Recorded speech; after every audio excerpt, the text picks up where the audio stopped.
Peace be with you. Friends, we come now to the holy season of Lent, one of the most important periods of the liturgical year. During Lent, the church asks us to do three things. It's really activity-oriented. We're asked to pray, to fast, and to give alms. What I want to do in this sermon today is just say something simple about each of those three essential Lenten activities: to pray, to fast, and to give alms. So first of all, prayer. I always love John of Damascus's definition of prayer. He says, to pray is to raise the mind and the heart to God. To raise the mind and the heart to God. Think of, in the course of our day, we're preoccupied with so many different things, right? Our job, our family, are we achieving our goals? Are we getting ahead? Why did that person insult me? Am I impressing that? But we're obsessed with all these particulars, and that's okay. But the trouble is, in that process, we rarely raise our minds and hearts to God. Prayer is a kind of friendship with God. It's cultivating a relationship with God. Not leaving behind everything else in our lives. In fact, all of that should be related to God. But prayer is explicitly tuning in to our friendship and relationship with God. So during Lent, we are asked to pray more intensely, to pick up our game in regard to prayer. You know, the spiritual writer Thomas Merton was asked one time, what's the best thing I can do to improve my life of prayer? And Merton responded, take the time. And I've always loved that. It wasn't something esoteric. He just said, take the time. It's like if you're trying to cultivate a friendship with someone and you never spend time with that person, you never see him or her, you never call him or her, etc. Well, you're not really friends, are you? You don't take the time to be with that person. Same with God. So Lent, we take the time to cultivate our friendship with the Lord. Now, how do you do it? Well, there are 1,000 ways to pray. And a lot of that depends upon your own personality, your own style. I'll make a couple of suggestions. The Rosary Prayer, one of my favorites. I bet most of you listening to me right now have a rosary around the house somewhere. Maybe your mom had it, or your grandmother had it. Maybe it's sitting in a drawer somewhere gathering dust. Maybe it's hanging from the rearview mirror of your car. Get that rosary out during Lent and pray it every day. I guarantee you, your life will change. Pray the rosary during Lent. I'm a great advocate of the Jesus prayer. Lord Jesus Christ, Son of the living God, have mercy on me, a sinner. That's the entire prayer. But you say it over and over again, maybe in the course of 5 minutes, maybe in the course of a half hour, maybe if you become a monk in the Eastern Christian traditions, all day long. But the Jesus prayer is a great way of simply focusing our minds and hearts on the Lord.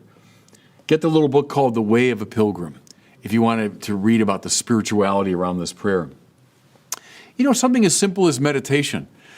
Meditation is taking a few minutes maybe at the beginning of your day, middle of your day, end of the day. Reflect on the gospel for that day. Maybe simply put yourself in the presence of God. Lord, here I am. Guide me today. Lord, show me your will today. Lord, I want to love you more deeply today. I love Francis de Sales, who recommended to his listeners, you should meditate a half hour every day. Except, of course, when you're really busy, then you should meditate an hour.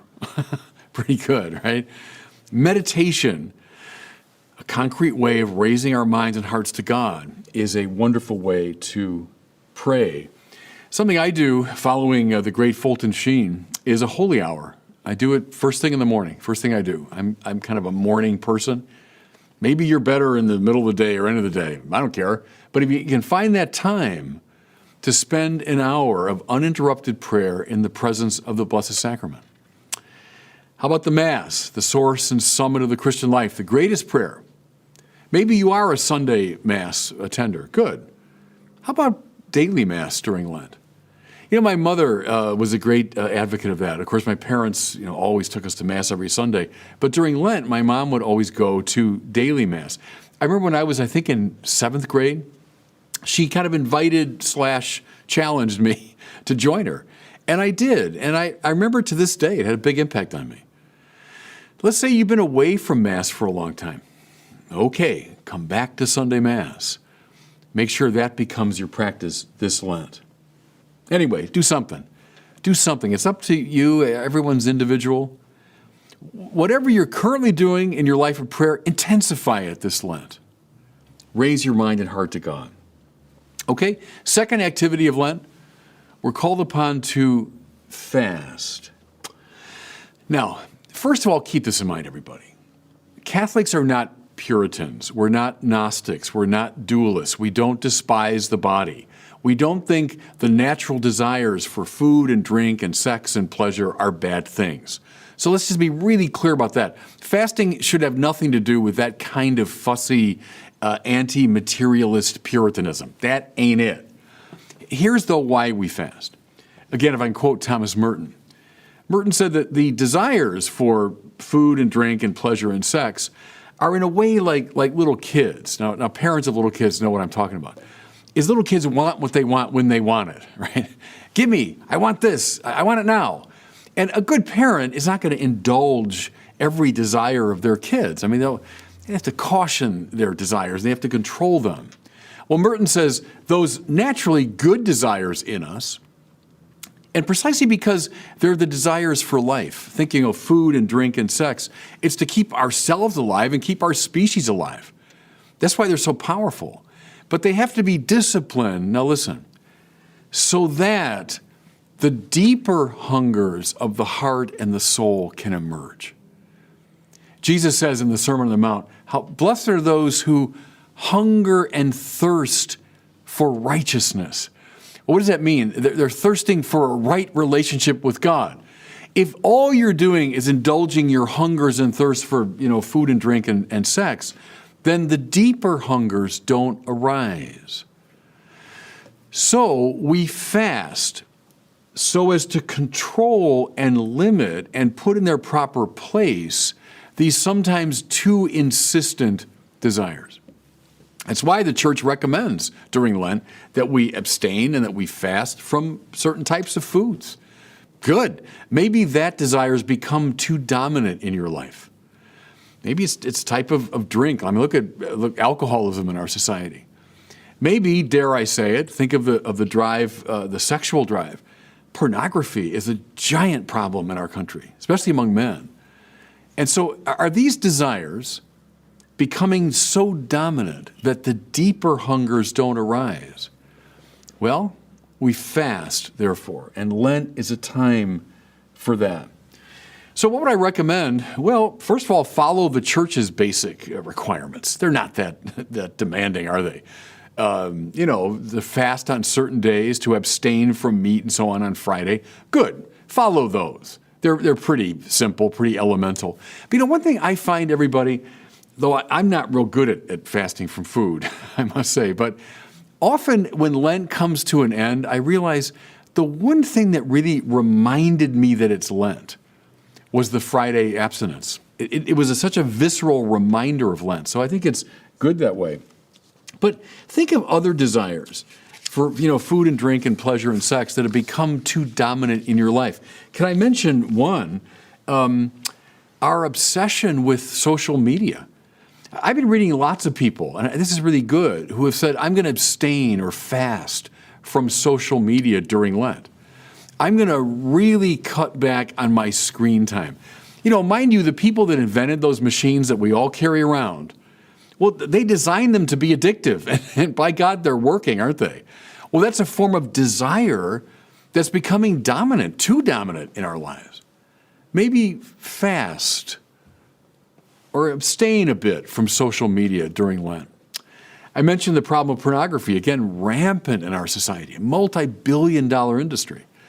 I mean, you should fast forever from pornography. Start this Lent. That's a problem for you? Start this Lent fasting from that practice. So we pray, we fast. The third thing we do in Lent is we give alms.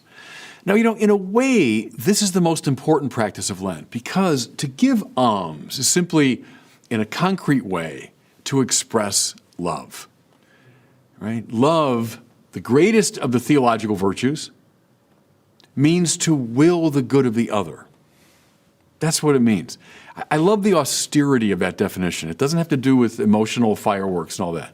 To love is to will the good of the other. Well, how do you do that concretely? By helping the poor. And I'm construing poor here broadly, not just the economically poor, but anyone that's in need, any of our neighbors are in need. What am I doing concretely to help them? That, if you want, everybody, is giving alms. It's any form of service to the poor. Now, automatically, I think we consider a monetary gift when we say giving alms. And that's not bad, because there's something about giving money that kind of cuts to the quick, doesn't it? I'll do this and that, but now you're asking me for my money? I get sort of reactive. Well, good. That means it's going to cost you a little bit. Here's something interesting.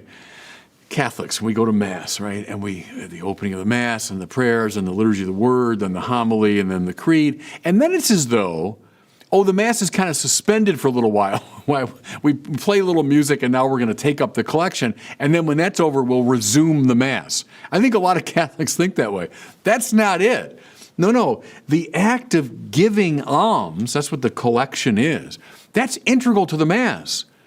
Because what we're doing is preparing to join ourselves to the sacrifice of Christ. And so we make concretely a sacrifice. Good.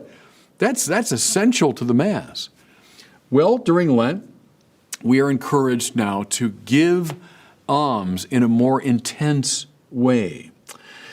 What might I recommend here? Well, here's an old biblical idea I've always liked, to tithe. To tithe means to give 10% of your income. Okay. Maybe it's a way to, when you do your taxes and here's exactly what I took in this year, now take 10% of that, make sure you're giving that away somehow to the poor. Maybe you say for the 40 days of Lent, you figure, now how much do I make during that period? All right, take 10% of it, give it to the poor. It's something clean and clear and concrete about that I've always loved. Here's a simple one. Maybe your custom is to tip 15% at a restaurant. Tip 20% during Lent. Maybe you tip 20%. Well, tip 25% during Lent. Simple. Maybe during Lent, purposely carry around with you some kind of loose change or loose bills so that when people ask you on the street for money, you got something to give them. Now, I know it's a complicated issue, but how about you say during Lent, I'm going to give to anyone that asks me. That includes, by the way, when mail comes in, people are soliciting money from you. Maybe you just make an act of faith. You say, Lord, I'm going to trust in your providence that whatever request is made of me, I'm going to respond favorably. Okay, that's something you can do. Maybe set up a poor box in your house. This is an interesting practice. Just a simple box, put it by the door. Anytime you leave the house during Lent, put something in it. And I'm not saying how much. Put $10, $1, 25 cents. I don't care what it is. But you're concretely reminding yourself of your obligation to the poor every time you leave the house. More generally, in terms of giving alms, go beyond just money. Perform one of the corporal or spiritual works of mercy in a very focused way during Lent. Now, we don't have time to go into all that. Go online and look them up. Feed the hungry, give drink to the thirsty, et cetera, et cetera. Look up the corporal and spiritual works and say, you know what? For these 40 days, I'm going to pick one of these, and I'm going to do it more intensely. So, Lent begins. Let's not do this, everybody. And here I'm accusing myself, trust me, that when we come to the end of Lent, that we're going to say, Lent kind of came and went, and I didn't do that much. Nothing much changed in my life. Don't let that happen. Pray, fast, give alms. Maybe take one suggestion I've made from each of those categories and do one of them. Or take one idea from any of the categories and say, I'm really going to go all the way with this idea. I don't care. That's up to you. But do something this Lent. Pray, fast, give alms. And God bless you. Thanks so much for watching. If you enjoyed this video, I invite you to share it and to subscribe to my YouTube channel.